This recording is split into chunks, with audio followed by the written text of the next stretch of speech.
Tanong, paano daw malalaman kung legit yung contractor na kausap mo?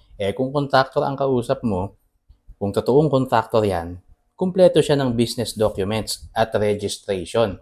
Halimbawa, kung sole proprietor siya, meron siyang DTI registration. Kapag corporation siya, meron siyang SEC. And meron siyang mayor's permit at iba pang mga business permit na kinakailangan na nire-require ng government. Pero, pinakamahalaga, kung contractor siya, dapat meron siyang PCAB license. PCAB license, ito yung ibig sabihin nun, na kukunin niya sa SIAP. Yung SIAP, ito naman yung ibig sabihin nun. Yan yung licensing arm ng DTI para sa mga negosyante na gustong pumasok sa negosyo ng construction.